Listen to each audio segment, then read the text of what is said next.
Bienvenue dans cette présentation sur l'écosystème de l'intelligence artificielle au Canada et au Québec. Je suis Justin Lavaré, je suis professeur à l'École nationale d'administration publique. Alors, l'écosystème québécois comme canadien en matière d'intelligence artificielle, il se caractérise par un haut niveau de performance.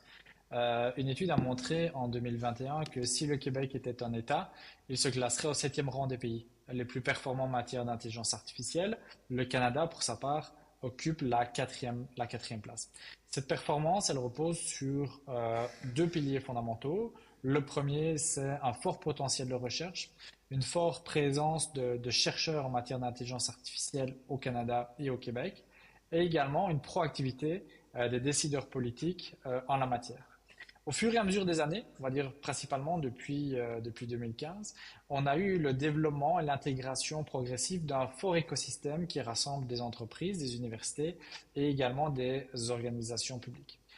Euh, Par ailleurs, outre la présence d'acteurs et la proactivité des décideurs publics, il y a aussi un investissement qui est de plus en plus important. Entre 2017 et 2023, on est à 2 milliards. Et simplement pour l'année 2022-2023, on est à 1 milliard investi. Alors, quelles sont un peu les initiatives clés sur le plan politique qui favorisent et qui permettent l'épanouissement d'un tel écosystème?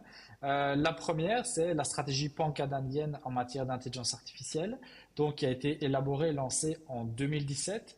Et cette stratégie, il faut savoir que c'est la première stratégie gouvernementale au niveau mondial en matière d'intelligence artificielle. Ce qui est intéressant à retenir dans cette stratégie comme axe d'action, c'est la place qui est accordée à l'attrait, la rétention et la formation d'experts et de personnes donc compétentes dans le domaine de l'intelligence artificielle. Quelques années par après, le gouvernement québécois a suivi en adoptant une stratégie d'intégration de l'IA au sein de son administration publique, avec principalement deux volontés. La première, c'est d'utiliser cet écosystème performant pour moderniser et améliorer l'efficacité de son administration. Mais par ailleurs, c'est profiter des fonds qui sont investis en commande publique, en achat public, auprès de cet écosystème-là. Donc, utiliser vraiment la commande publique comme un levier d'innovation et de développement auprès des entreprises québécoises. Et puis, le Québec également a innové en créant en 2022 vraiment un ministère qui va être dédié au numérique et à l'implémentation, la mise en œuvre de systèmes d'intelligence artificielle. Et ce ministère va permettre une coordination et une harmonisation des standards et des dispositifs en la matière.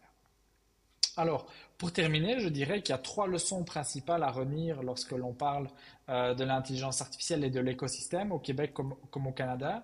La première chose, c'est l'importance de la collaboration entre les secteurs et entre les sphères. Donc, littéralement, pour chaque projet, on essaye d'associer des chercheurs avec des entreprises et les organisations publiques adoptent une posture extrêmement proactive.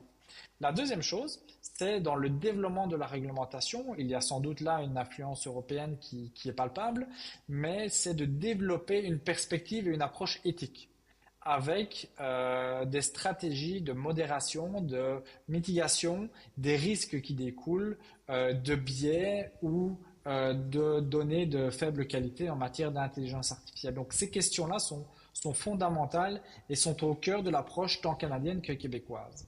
Puis un troisième facteur également qui est extrêmement important, c'est cet équilibre constant qui est recherché entre l'innovation économique puis l'impact que peut avoir l'intelligence artificielle sur le tissu économique, les retombées qu'il peut avoir, et de l'autre aussi sur la responsabilité, les impacts sociétaux.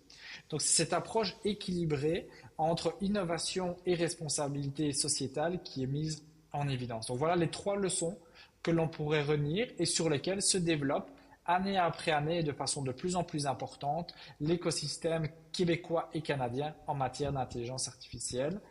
merci pour votre attention.